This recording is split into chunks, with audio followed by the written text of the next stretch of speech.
E aí, minhas queridas e meus queridos, tudo bem com vocês? Espero que vocês estejam muito bem, que vocês estejam aguentando bem a quarentena. Vamos retomar então o estudo da eletrodinâmica, né, que a gente começou na última aula. Foi antes aí desse pequeno recesso, antes daquela semana de recuperação, tá? Então a gente vai dar continuidade àquela aula introdutória. Aí a gente vai avançar um pouquinho e estudar hoje energia e potência elétrica, para daí a gente entrar no estudo dos circuitos elétricos propriamente dito, beleza?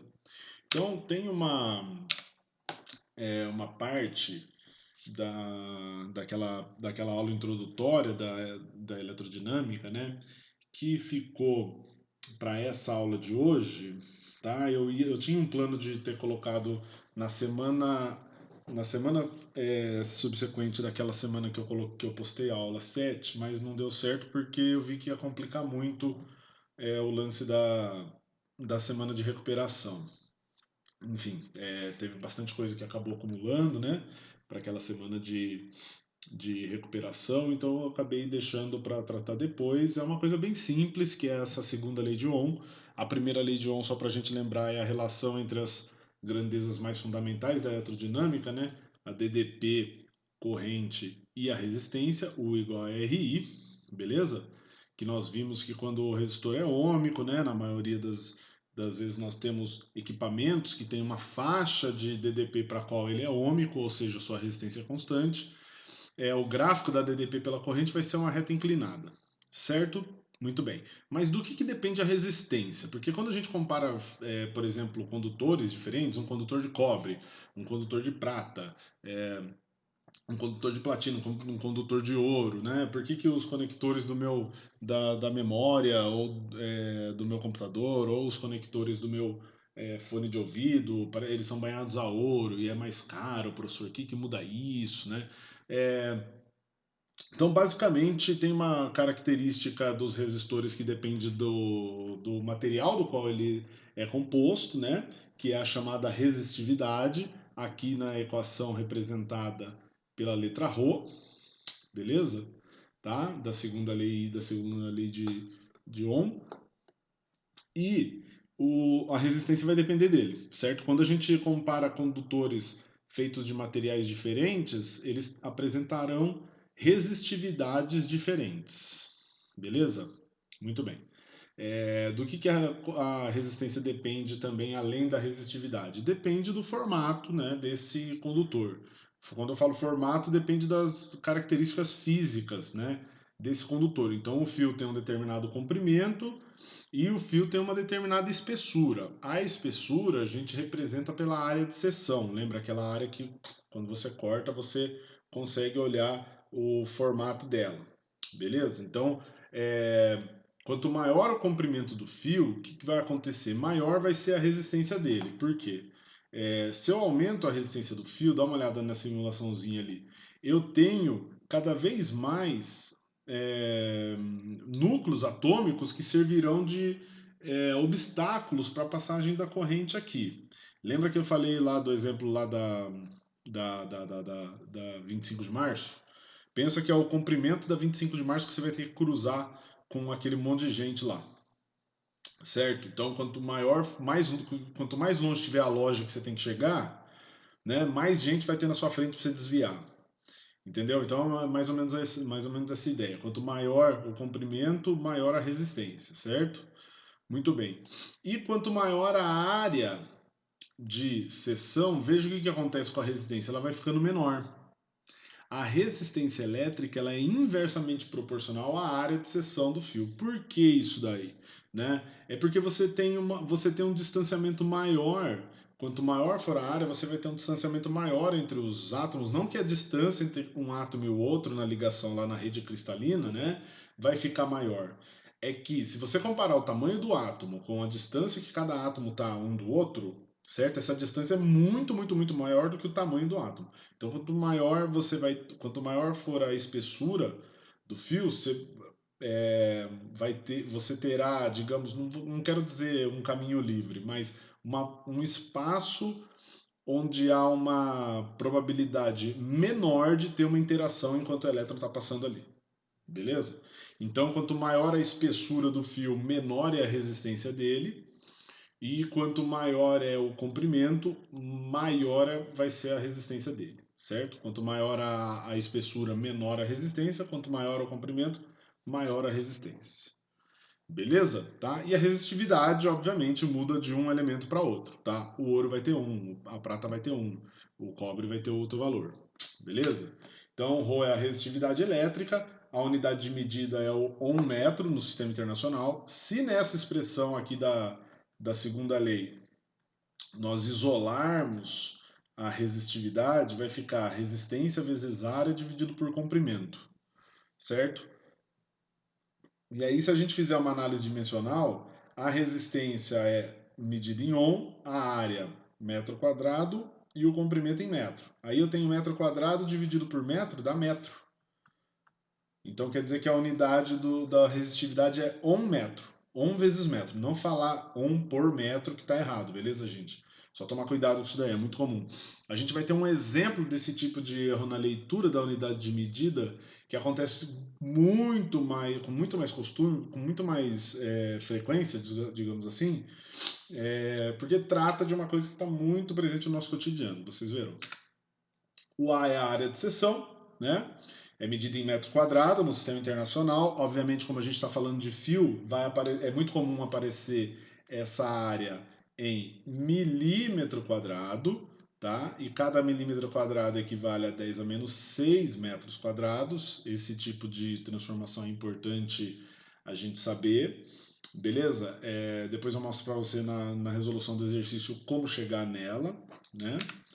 E L é o comprimento do fio, que é medido em metros. A gente já está acostumado com essa unidade. Beleza? Vamos ver um exemplo rapidão, então, de aplicação dessa segunda lei. Tá? O primeiro exemplo aí. Exemplo 1. Um fio de platina de 2 metros de comprimento apresenta área de seção igual a 4 milímetros. Então, se liga, 2 metros de comprimento, área de seção 4 milímetros quadrados. Deixa eu anotar esses dados aí. Ó, se liga, tá? Então o comprimento é 2 metros e a área de seção 4 milímetros quadrados, tá? Sabendo que a resistividade da platina é aproximadamente igual a 1 vezes 10 elevado a menos 7 ohm metro, já está no sistema internacional, né? Determine a resistência elétrica desse fio em ohms. Então ele quer saber a resistência elétrica no sistema internacional.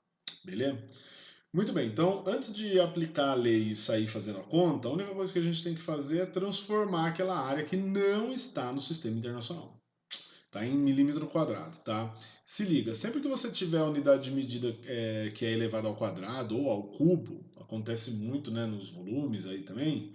Então, decímetro quadrado, decímetro cúbico, centímetro quadrado, centímetro cúbico, eu quero passar para metro quadrado, metro cúbico, tá? O que você pode fazer é o seguinte: em alguma medida, tá, gente? Em alguma medida, você vai ter que saber como converter uma unidade da outra. Não tem como, tipo, saber quantos centímetros tem num metro, saber quantos decímetros tem no metro, quantos centímetros tem num decímetro, quantos milímetros tem no metro. Isso é importante, não tem jeito e tem que saber mesmo, tá? Então, por exemplo, eu tenho 1 milímetro quadrado. Eu quero saber quantos metros quadrados tem isso. Então, a dica que eu vou dar para vocês é o seguinte: 1 milímetro quadrado é a mesma coisa que 1 milímetro elevado ao quadrado. Então, se a gente souber como converter 1 milímetro em metros, né? A gente transforma aqui dentro do parênteses esse 1 milímetro em metros e depois eleva ao quadrado. Beleza? Então, só para lembrar, 1 metro, tá, gente? Tem 1000 milímetros, 10 ao cubo milímetros. Porque 1 metro tem 100 centímetros e cada centímetro você tem 10 milímetros, né? 100 vezes 10, 1000 milímetros, tá? Então 1 metro é 10 elevado ao cubo, que é a mesma coisa que 1000 milímetros. Para fazer a conversão no sentido contrário, né? Basta você inverter o sinal da potência de 10. Então quer dizer que 1 milímetro, tá, vai ter 10 elevado a menos 3 metros. Por quê? para cada metro você multiplica por 1000 para passar para milímetros, quer dizer que cada milímetro você vai dividir por 1000, ou seja, dividir por 10 ao cubo, 1 dividido por 10 ao cubo, que dá 10 elevado a menos 3, né? Metros, beleza? Então eu sei que cada milímetro é 10 a menos 3 metros. E aí? E aí que a conversão vai ficar assim, ó. Cada milímetro quadrado é 10 a menos 3 metros. Sai. Elevado ao quadrado. Aí eu faço 10 a menos 3 elevado ao quadrado. 10 a menos 6. 10 a menos 3 elevado ao quadrado. 10 a menos 6. Potência de potência, né? Multiplica os expoentes. Metro elevado ao quadrado, ó. Metro quadrado. Então quer dizer que 1, né? Milímetro ao quadrado equivale a 10 a menos 6 metros quadrados, tá? Tem tanta coisa aqui, cara. Vou deixar um marca-texto verdinho aqui também. Deixa eu ver a cor dele. Adorei. Pronto. Só pra ficar diferente, né? Esse lápis aqui eu não curti, mano. Como é que tira isso aqui? Excluir. Sai. Tá. Beleza. Canetinha. Fica aí. Ótimo. Muito bem, continuando. Agora a gente está pronto para calcular. Então, quer dizer, 4 milímetros quadrados, a gente sabe que é 4 vezes 10 a menos 6 metros quadrados. Como que eu vou calcular? Vou usar a segunda lei de Ohm. Resistência é resistividade vezes o comprimento dividido pela área, tá? Então, em cima fica como, né? A nossa continha aqui vai ficar resistividade, que é 1 vezes 10 a menos 7, que multiplica o comprimento, nesse caso 2 metros, dividido pela área que acabamos de encontrar no Sistema Internacional, 4 vezes 10 a menos 6 metros quadrados. Muito bem. Então aqui vai ficar 2 vezes 10 a menos 7, dividido por 4 vezes 10 a menos 6. 2 dividido por 4 é meio. E 10 a menos 7 dividido por 10 a menos 6 vai dar 10 a menos 1, né? Porque a divisão de potência de mesma base ali, você mantém a base e subtrai os expoentes. Então vai ficar 10 elevado a menos 7 menos 6. Ou seja, 10 elevado a menos 7 mais 6. 10 a menos 1. Beleza?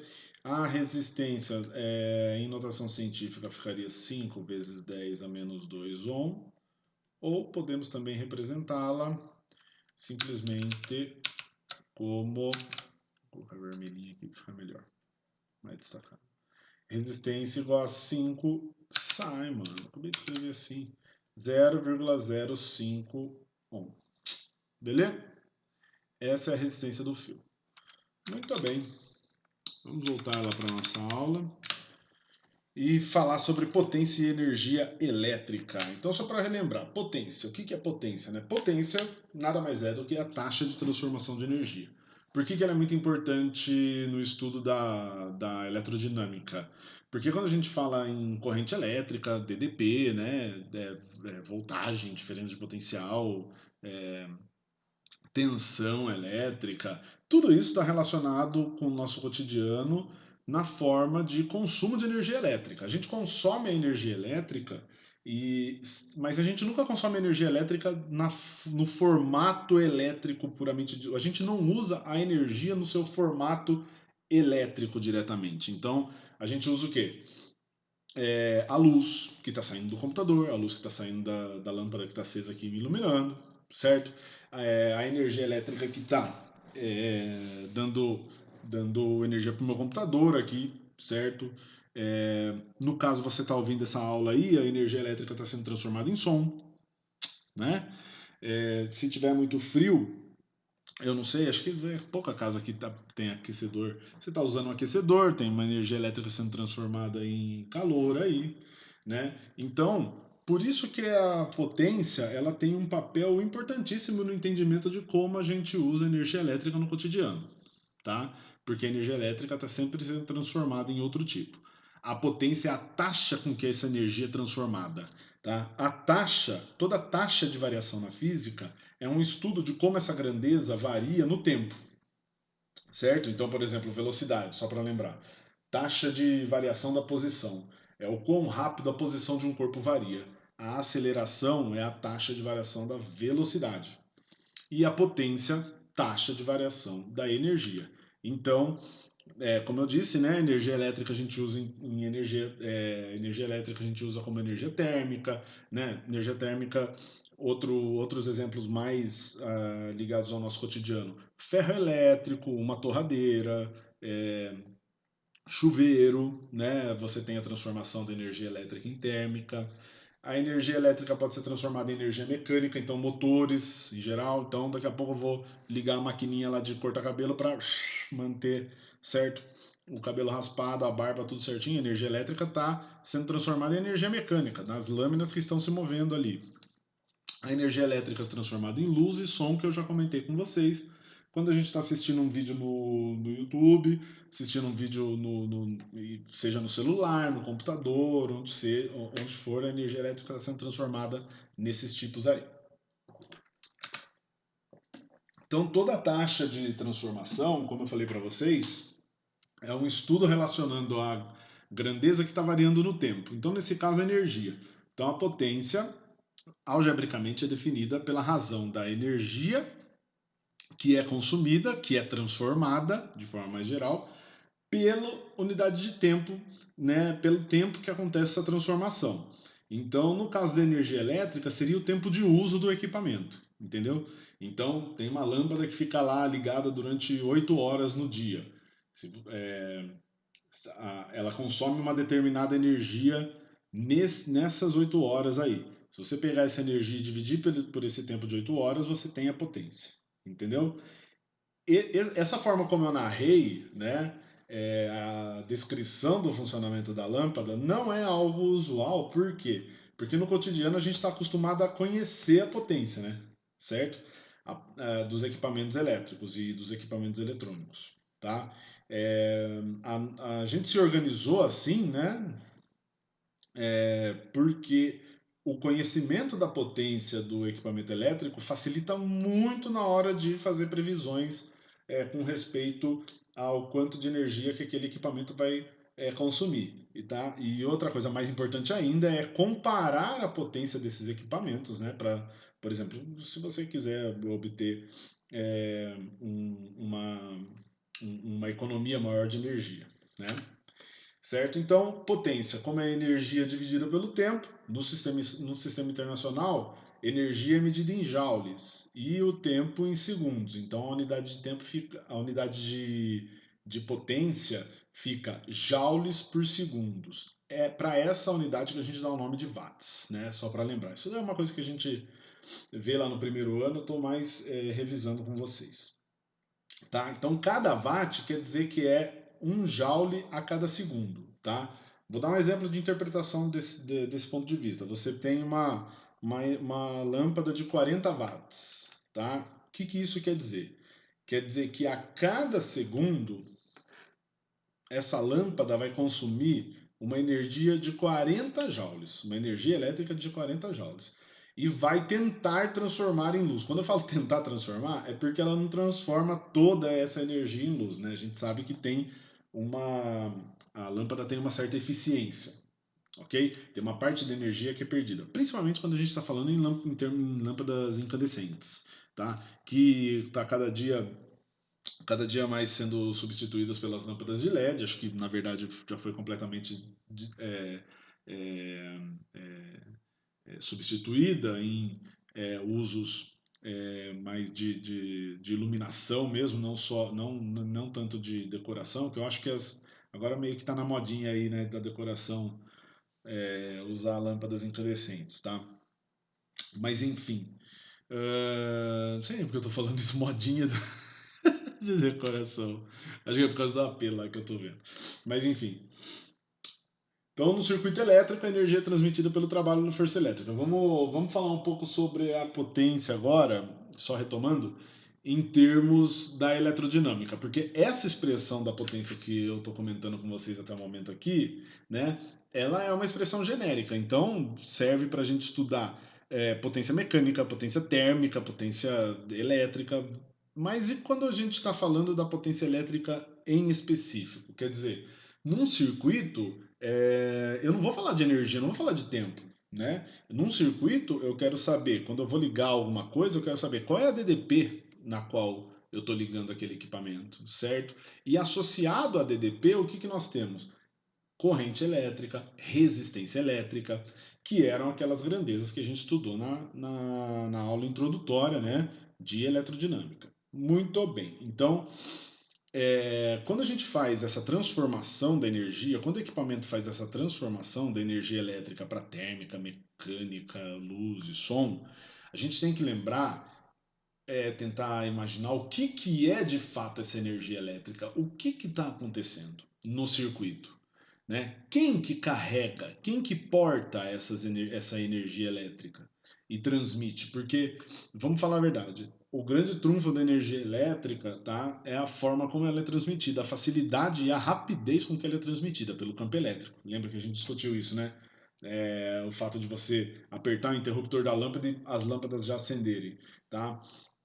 Não quer dizer que os elétrons sejam muito rápidos, só para lembrar, é o campo elétrico que se estabelece.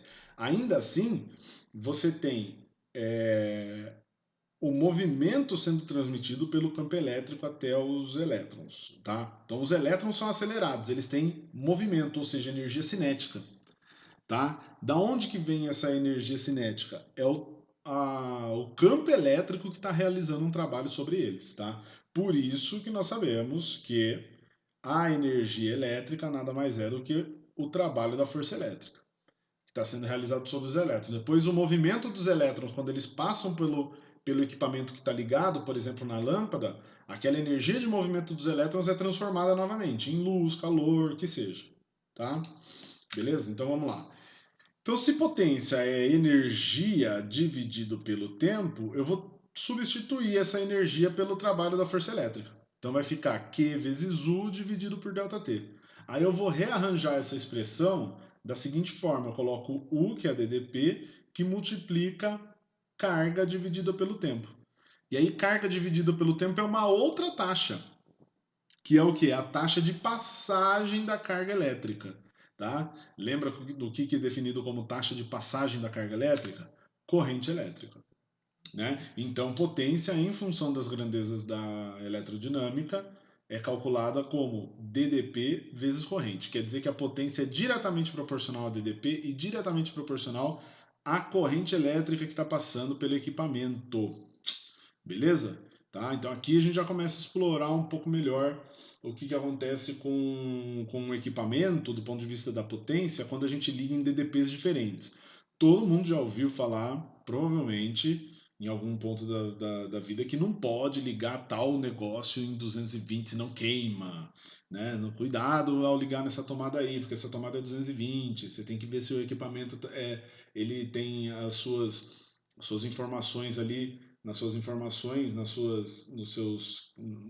seus dados técnicos, né, a DDP de funcionamento como 220, senão ele vai queimar. A gente fala queimar por quê? Porque quanto maior a DDP aqui, ó, maior vai ser a potência, tá? Na verdade, tem uma outra coisa que a gente tem que tomar cuidado ainda. Por quê?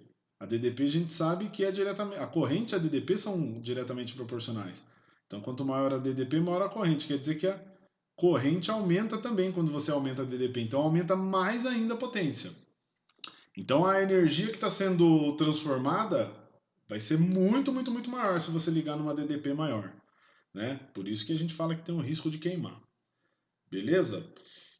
Veja o que eu fiz aqui, ó. Eu peguei a DDP e coloquei ela em função da resistência e da corrente na hora de analisar a potência, tá? Então quer dizer que a gente pode colocar a potência em função da resistência do equipamento também, professor? Também podemos fazer isso. Então, a partir da primeira lei de Ohm, quando eu junto a primeira lei de Ohm com a definição de potência elétrica, que é P igual a U vezes I, nós encontramos outras duas expressões. Ó. Por exemplo, se eu substituir na expressão da potência, tá? Nessa expressão aqui, U por R vezes I, vai ficar P é igual a R vezes I, que é R vezes I ao quadrado, que é R ao quadrado, o que eu não sei, porque aqui, na hora, eu coloquei a letra, deixa eu ver, ah, não, tá certo. Achei que eu tinha errado. tá? P igual a R vezes I ao quadrado. Essa é a expressão, tá? Essa é a expressão da potência em função da resistência e da corrente. Mas a gente pode também, ó, fazer o quê? Na primeira lei de Ohm, isolar a corrente, ó, I igual a U sobre R, passo o R dividindo ali, e na expressão da potência, U vezes I, substituir o I por U sobre R. Aí como que vai ficar a potência? P é igual a U vezes U, que é U ao quadrado, tá aqui, ó, dividido por R. Beleza? Tá? Ai, professor, qual que eu vou usar? Sempre assim, qual que eu vou usar? Qual é a equação que eu sei lá? Vai depender da situação que a gente está analisando, né? Certo? Quando eu falo sei lá, é que na verdade é depende, tá? Beleza? Depende da situação que a gente está analisando.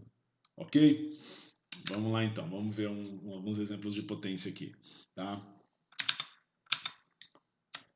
Deixa eu ver. Beleza, 25 minutos, tá bom.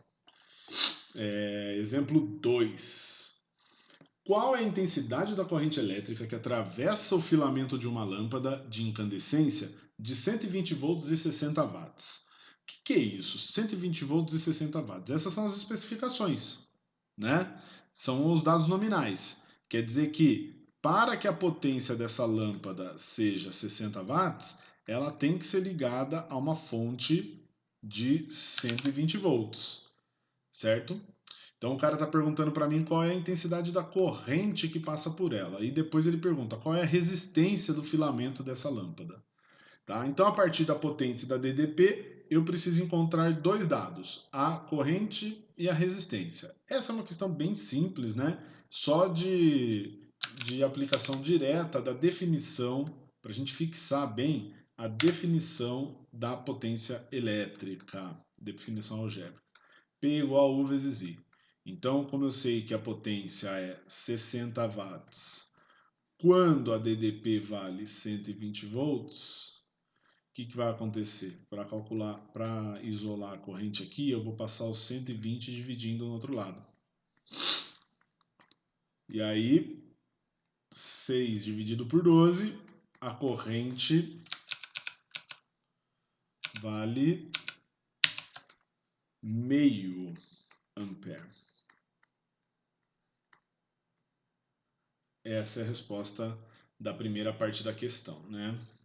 A segunda parte da questão ele pede para calcular a resistência. Nesse momento você tem várias formas de você calcular, porque tem várias equações aí que vão relacionar a resistência com essas outras três grandezas que a gente conhece na situação do problema, né? Eu vou usar a primeira lei de Ohm, tá?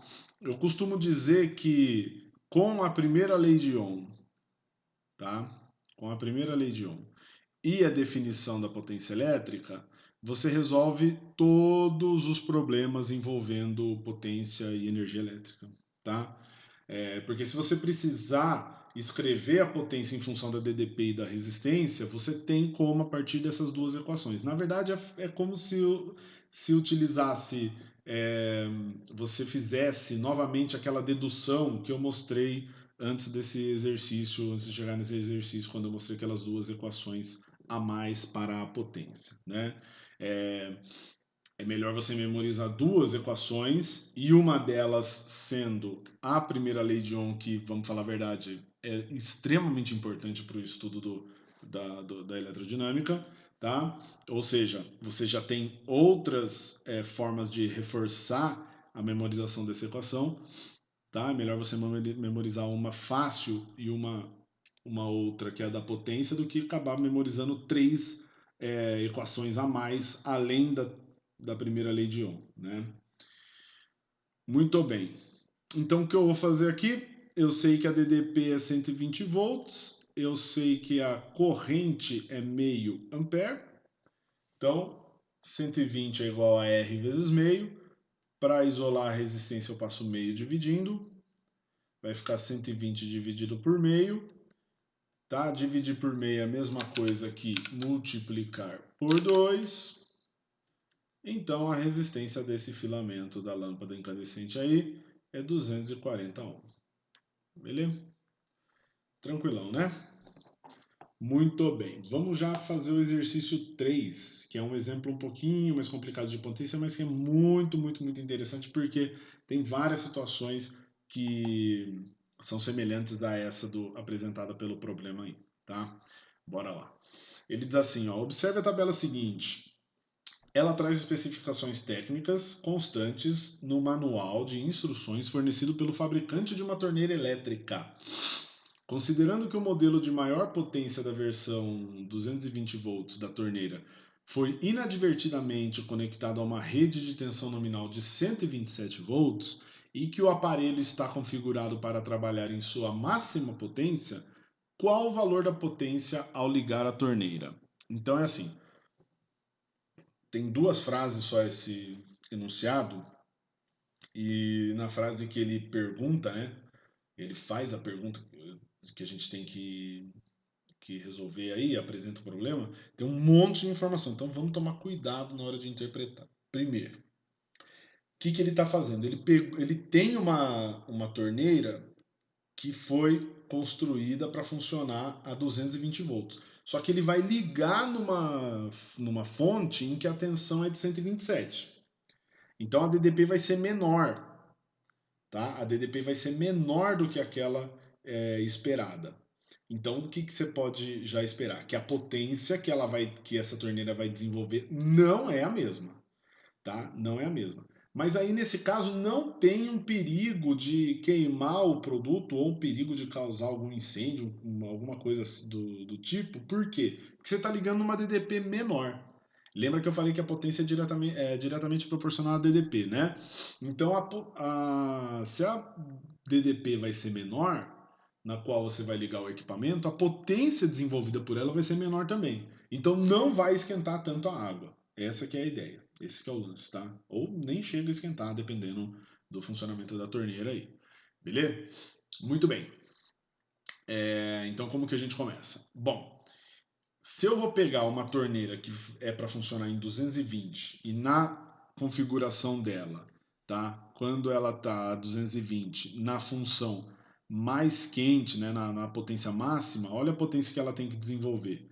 É 5.000, aqui ó, a torneira de 220 volts, na potência na potência maior, né? Na maior potência, na potência mais forte, eu quis dizer, a potência dela tem que ser 5.500 watts. Então, quando a DDP é 220 volts, a potência desenvolvida por ela vai ser 5.500 watts, certo?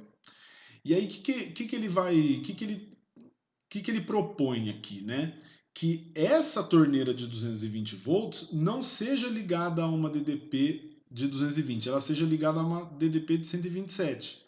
E aí o cara está perguntando qual é a potência que ela vai desenvolver, certo? Então, se a DDP passar a valer 127 volts, qual será a nova potência? É isso que ele está perguntando, tá? Isso é muito comum, por exemplo, quando, sei lá, você presta vestibular para uma cidade em outro estado, uma universidade que está em outro estado, vai morar lá e a DDP tem um valor totalmente diferente do que você está acostumado aqui, né?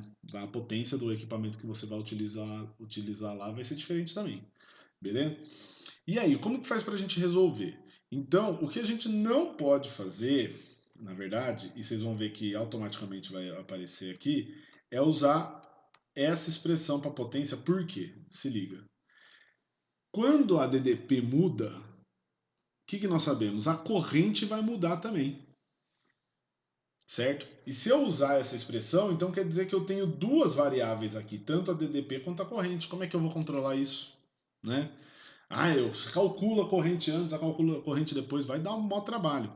Tem uma grandeza que se mantém constante quando nós fazemos essa alteração. Passar a torneira de uma DDP de 220 para 127. Que é o quê? O que se mantém constante? É a mesma torneira, com o mesmo material, com a mesma construção. E o que depende do material? O que depende da forma como a torneira foi construída? A resistência. Então a resistência, a gente pode dizer aqui que é constante. Beleza? Então o que eu posso fazer? O que eu devo fazer? Usar esses dados iniciais para calcular a resistência. Aí, como eu sei que a resistência vai se manter a mesma, eu levo essa resistência para o outro caso, para o caso em que a DDP passa a ser 127 volts. Então, o que a gente vai fazer? Primeiro, calcular a resistência elétrica usando os dados iniciais. Então, veja que eu tenho DDP, eu tenho potência e eu quero a resistência. Então, eu preciso de uma equação que relacione potência, DDP e resistência. A equação é essa daqui. U ao quadrado sobre R, como eu tinha mostrado lá anteriormente. Certo? Beleza? E aí, o que eu vou fazer? Vou isolar a resistência aqui. Passa a resistência multiplicando do outro lado, passa a potência dividindo. Não. Vamos substituir os valores, ó. A DDP é 220, que está elevado ao quadrado, e a potência 5.500. 220 ao quadrado, vê se vocês concordam. 220 vezes 220, dividido por 5.500. Então dá para dividir em cima e embaixo por 10, dividir em cima e embaixo por 10 de novo. Aí fica 22 vezes 22, dividido por 55. 22 vezes 22, 484. 484. Dividido por 55, vai dar 8,8 ohms. Beleza? Então, essa é a resistência elétrica da torneira. O que eu vou fazer agora? Eu vou usar essa expressão aqui, ó, novamente, só que agora o valor da DDP que eu vou colocar lá vai ser 127 volts e não 220. E a resistência agora eu conheço, eu estou querendo saber qual é a potência. Deu para entender? Olha só, vou repetir agora essa equação, só que com os valores P' e U'. Beleza? Vamos lá. Vai ficar assim, ó. A DDP é 127 elevado ao quadrado, dividido por 8,8. Uma continha bem divertida, digamos assim, de resolver, né? Então, resolvendo isso daí num passo de matemática, nós temos aproximadamente 1.833 watts. Essa é a nova potência. Olha só, de 5.500 caiu para 1.833. A taxa com que a energia elétrica é transformada em calor. Então essa torneira não vai esquentar nada, certo? Toma muito cuidado com isso. É de alternativa, dá uma olhada aqui, ó. Alternativa A, né? Aproximadamente 1.830. Beleza? Muito bem. Continuando com a nossa aulinha. Energia elétrica. É bem rapidinho essa parte, tá, gente? Depois a gente vai para os exercícios ali, que também são rapidinho, tem bastante exemplo, mas é porque não tem como. Essa parte do conteúdo é bem de resolver exercício mesmo. Potência, energia elétrica, energia elétrica. Então, mais importante de se frisar aqui, estudando enquanto a gente estuda energia elétrica, é que quando a gente fala de energia elétrica, a gente sempre está pensando em consumo de energia elétrica, né? E comparar equipamentos, e como que eu consumo menos, como que eu consigo reduzir o consumo, tá gastando demais, meu pai fica reclamando, o que que a gente faz? Então, é, como cada equipamento tem uma potência diferente, o conhecimento da potência de funcionamento desses equipamentos vai ter um impacto muito direto no entendimento de como ele consome energia, certo? Então a energia elétrica, a gente não vai calcular ela, não vai determinar ela pensando em termos de DDP, de corrente, de resistência. Por quê? Porque a potência já depende desses dados.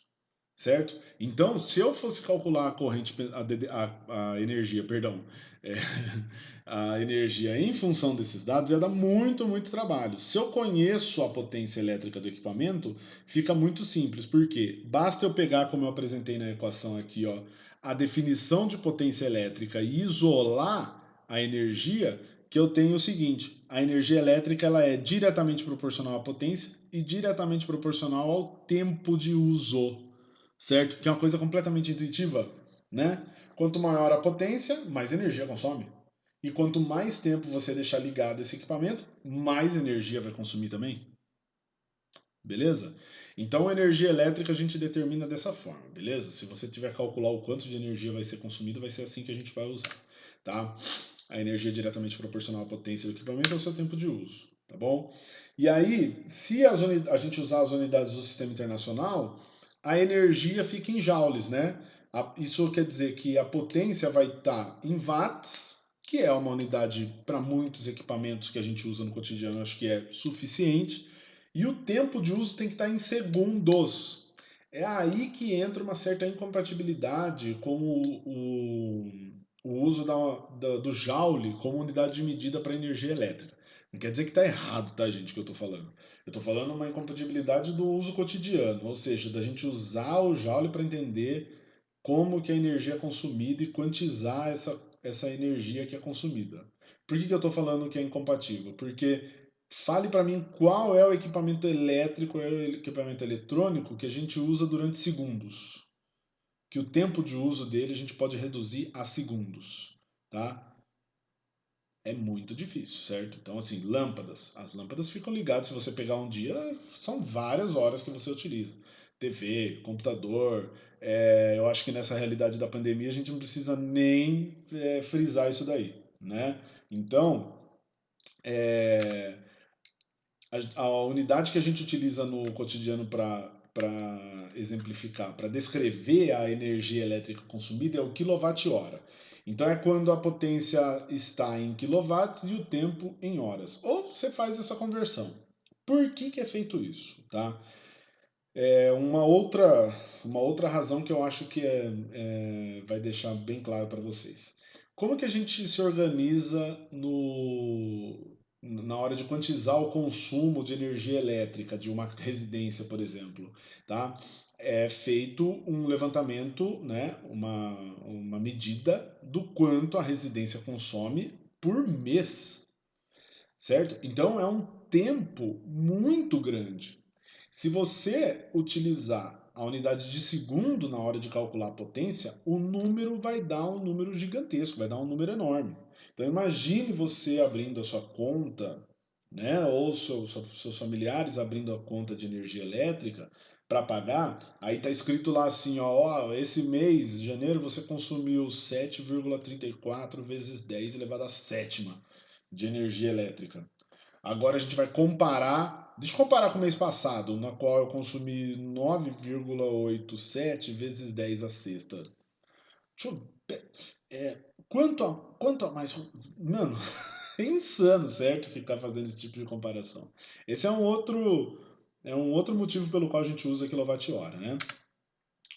Então, quantos joules tem em 1 kWh? Só para a gente ter uma ideia da ordem de grandeza dessa unidade de medida. Bom, para passar quilowatt-hora para joule, eu tenho que passar quilowatt-hora para watt-segundos, que é o equivalente de joules, né? Então, 1 kW eu tenho que saber meu Deus, quantos watts são e uma hora quantos segundos. Aí de boa, né? Porque cada quilowatt tem 1.000 watts e cada hora tem 3.600 segundos. Multiplicando esses dois números, dá uma olhada em joules quanto que dá 1 kWh. Tá? 3.600.000. Ou seja, cada quilowatt-hora equivale a 3,6 vezes 10 a sexta joules. Beleza? Tá? Então, esses valores, inclusive, que eu usei aqui, são completamente ilusórios pensando em consumo mensal, tá? Eu só pensei no número para gente ter uma ideia da comparação numérica. Beleza? Muito bem. Esse tipo de conversão aqui nem é importante saber, viu, gente? Porque, como eu disse, não tem nenhum contexto em que a energia elétrica em joule vai ser importante para o nosso cotidiano aí, tá? Muito bem. Vamos para os últimos exemplos. Exemplo 4. A distribuição média é uma questão bem clássica do Enem, essa daí é rapidinho. A distribuição média por tipo de equipamento do consumo de energia elétrica nas resistências do Brasil, no Brasil é apresentada no gráfico, tem um gráfico de pizza aí. Em associação com os dados do gráfico, considere as variáveis. Olha a primeira variável, potência do equipamento, a segunda, horas de funcionamento e a 3, números de equipamentos, né? Só lembrando, energia, potência vezes tempo. O valor das frações percentuais do consumo de energia depende de. Vamos dar uma olhada nessas frações aqui, ó. Então nós temos aqui que em todas as residências do Brasil, né? Isso aqui já deve ter mudado, porque essa questão é bem antiga, tá, gente? Mas enfim, deve seguir mais ou menos a mesma coisa aí, certo? É, provavelmente deve aparecer computador no meio aí agora, né? É, TV 10%, lâmpadas incandescentes 20%, geladeira 30%, ferro elétrico 5%, chuveiro 25%, máquina de lavar 5% também. Então, é, na verdade, a gente não precisa tanto fazer uma análise muito crítica desse gráfico, né? A geladeira está aqui em 30%, a gente não precisa nem falar que é porque ela depende. Aliás, a energia consumida por todos os equipamentos depende do tempo. E como a geladeira fica ligada 24 horas por dia, né? Por isso que ela tem uma fatia maior aí na porcentagem, tá? Mas dá uma olhada em lâmpadas incandescentes, por exemplo. Você tem uma porcentagem que é bem parecida com o chuveiro, né? E nós sabemos que a potência do chuveiro é muito maior do que a potência de uma lâmpada. Mas por que que a lâmpada incandescente tem uma fração parecida com a do chuveiro, certo? Vamos fazer uma análise assim meio que por cima. Bom, o tempo que as lâmpadas ficam ligadas é muito provavelmente é maior do que o chuveiro, né? E tem outra coisa, você tem muito mais lâmpadas numa casa do que chuveiro, certo? Se você tiver duas lâmpadas, né, gente, ligadas ao longo do mesmo tempo no dia, você vai ter o dobro de energia sendo consumida. Isso daí acho que é uma coisa clara, né? Beleza? Então, do que depende cada uma dessas fatias aí, tá? De todos esses fatores, tanto da potência quanto da hora de funcionamento, quanto do número de equipamentos. Só na hora de a gente fazer essa comparação que eu mostrei para vocês aí, acho que já dá para a gente entender isso daí, né? Então vai depender um, 2 e 3, certo? Não tem como tirar nenhum desses fatores e falar, não depende desses fatores aí não, tá? Você poderia ter uma resposta diferente se o cara fizesse uma pergunta específica, né? Por exemplo, por que a geladeira ela apresenta uma fatia muito maior não, perdão, uma fatia maior é por causa do desenho do gráfico, tá parecendo uma fatia gigantesca aí, por causa da perspectiva, né? Por isso que eu falei isso. Por que a geladeira tem a maior porcentagem, sendo que a potência dela é menor do que, por exemplo, o chuveiro, tá? Aí você poderia falar, é por causa do tempo de funcionamento. É por causa do tempo de funcionamento. A potência do chuveiro é enorme, gigantesca, tipo, comparada com os outros. Tipo, tem chuveiro aí de 6.000 watts, né? Só que você usa durante meia hora no dia, certo? Se você tiver uma, duas pessoas na casa, por exemplo, tá? Então, só tomar cuidado com isso, tá? Fazer essas análises mais profundas e específicas demandaria de um enunciado mais específico também, né? Beleza? Aqui ele pediu só para a gente falar de quais fatores dependem mesmo. São desses três fatores. Muito bem. Última questãozinha aqui para a gente fechar a nossa aulinha. Na tabela a seguir, temos alguns componentes eletrodomésticos e suas potências elétricas. Suas potências elétricas presentes numa residência. A instalação elétrica dessa residência está ligada a uma rede monofásica de 220 volts e protegida por um fusível. Muito bem. Considerando que todos os equipamentos estejam ligados ao mesmo tempo, o consumo de energia elétrica da residência em kWh durante 120 minutos é de. Então, essa questão pede para a gente calcular a energia que foi consumida, ó, consumo de energia, numa unidade de medida específica, kWh, num determinado intervalo de tempo, certo? Então, o que a gente vai utilizar? E é igual a P vezes ΔT, tá? Acontece que eu não tenho um equipamento só, eu tenho 6 equipamentos que estarão ligados todos ao mesmo tempo, certo? Nessa rede monofásica de 220 volts aí, que para essa questão, essa informação a gente nem vai utilizar, tá? Durante um tempo de 120 minutos. Então, o intervalo de tempo 120 minutos. Ele quer o valor da energia em kWh. Bom, primeiro ajuste que a gente vai fazer aqui. Se ele quer energia em kWh, vamos passar o tempo para horas já, né? Beleza? 120 minutos. Cada hora tem 60 minutos. 2 horas. Beleza? Muito bem. Como que eu vou fazer para calcular o consumo de energia dessa residência? Tá? Então é uma coisa bem intuitiva, tá? Acho que a maioria de vocês vão pensar o seguinte: bom, eu posso calcular quanto que consome uma lâmpada, quanto consome um ferro, quanto consome um liquidificador, um computador, uma TV, uma geladeira e depois eu somo tudo. Exatamente, tá? Vou até escrever aqui, tá? Ó, a energia total, ET, é a energia da lâmpada mais a energia do ferro mais a energia do ferro, né? Do liquidificador mais a energia do computador, mais a energia, SC, não PC, mas enfim, tudo bem. A energia da TV, mais a energia da geladeira. E é exatamente isso que a gente tem que fazer, tá? Só que tem uma coisa que facilita o cálculo aqui, eu diria, que é o fato de todos eles estarem ligados ficarem ligados durante o intervalo de tempo que eu acabei de cobrir, tá? Intervalo de tempo de 120 minutos. Se o intervalo de tempo é o mesmo para todos eles, qual é a única variável que vai ser diferente para cada energia? A potência. O que isso quer dizer? Dá uma olhada. Eu posso calcular a energia total da seguinte forma: a energia da lâmpada vai ser potência da lâmpada vezes o tempo da lâmpada, né?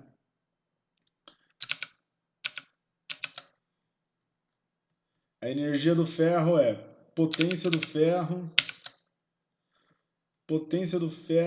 vezes o tempo, mais. E por aí vai. Potência de cada um. Quer dizer que a energia total vai ser a soma das potências, potência do ferro, da lâmpada, potência do liquidificador, certo? Vezes o intervalo de tempo, que é 2 horas. Tá? Eu só posso fazer esse cálculo dessa forma, né, gente? Porque o tempo que vai ficar ligado a cada um desses equipamentos é o mesmo. Beleza? Então eu posso somar toda essa potência aí. Ó, posso somar toda essa potência para encontrar o valor total da potência. É como se eu tivesse um equipamento com uma potência gigante que resulta em... Aqui eu tenho 400, aqui eu tenho 300, 700. Aqui eu tenho 2 vezes 150, que é mais 300. Então vai dar 1000.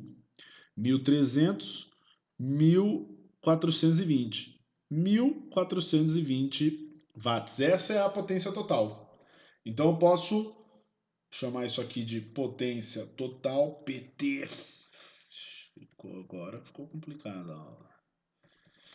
PT vezes ΔT, certo? E fazer um cálculo para energia só. Um cálculo só, certo? Que já tem a potência de todos os equipamentos num só.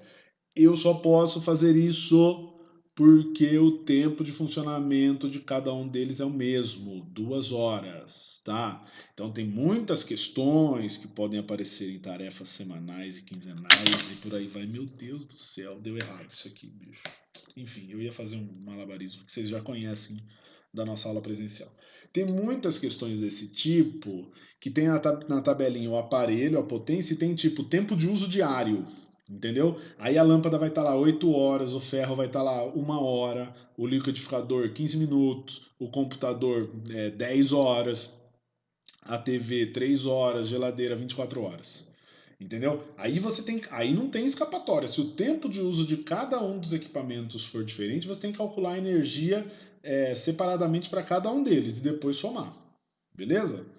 Então vamos lá, vamos calcular essa energia aí. Energia total. Potência total, 1420 vezes o tempo, que é duas. Peraí. 1420 watts, né, gente? Vezes o tempo, que é 2 horas. Isso é importante. Vou deixar a unidade de medida, vocês já vão ver o porquê. Aí a energia total, nesse caso aqui, está dando 2.840 watts vezes hora. Watts hora. Tá? Que é a unidade de medida de energia. Né? Só que ele pediu em quilowatts-hora. Como que eu faço para passar, né, para quilowatt-hora? O watt-hora para quilowatt-hora. Basta você dividir por 1000. Dividir por 1000 é pegar a vírgula, né, do nosso número que está aqui e andar com ela 3 casas para a esquerda. 1, 2, 3. Então, a energia total em quilowatt-hora 2,84. Certo? Está na alternativa D aqui. Beleza, galera? Então é isso aí, viu, meus amores? Nossa aula aí termina nesse momento. Essa aula é bem tranquilinha. Terão algumas atividades para vocês fazerem lá. Por favor, tentem resolver as atividades depois de ver a aula. Por favor, na tarefa da aula, da videoaula, cliquem lá em entregar, por favor. Tá? Eu tô vendo, tá? Eu entro na tarefa e olho se tem visualizado. Se tem visualizado, eu já conto como a frequência já vai valer para menção no final do bimestre. Mas se der, clique lá em entregar para garantir, tá bom? E é isso, tá? Vocês, por favor, a pandemia, não, o vírus não foi embora, viu? A pandemia tá foda aí, cara. Então vocês, por favor, continuem se cuidando. Tá o caso mais crítico agora ainda. Se você sai na rua, você percebe que. Sai na rua de carro, sei lá. Você percebe que parece que acabou já, mas não. Tá no caso mais crítico. Então vamos continuar se cuidando, tá? Precisar conversar de qualquer coisa, me procura lá. Dúvidas, por favor. Vocês ainda estão me procurando muito pouco para dúvidas, tá, gente? Por favor, não fica esperando é, alguma coisa acontecer para você participar, por favor, tá? Tenta, quiser marcar um horário que não seja o da aula. O horário da aula é importante porque eu tô lá exclusivamente para atender vocês. Mas se você quiser marcar um horário que não é o da aula, também conversa comigo pelo chat, a gente marca, a gente faz uma chamada, beleza? Para eu explicar melhor, porque às vezes tem algumas dúvidas que aparecem que a pessoa não consegue nem falar qual é a dúvida porque não entendeu quase nada, assim, não tem problema, tá? Só não fique aflito. Fala para mim, tá? Ó, essa questão aqui, professor, eu li, não entendi nada. Beleza, a gente marca um horário e a gente resolve, tá bom? Então é isso, tá, gente? Se cuidem, fiquem em casa o máximo que der, cuidem dos seus familiares aí e a gente se vê, tá bom? Um abraço para vocês, saudades, viu? Tchau, tchau.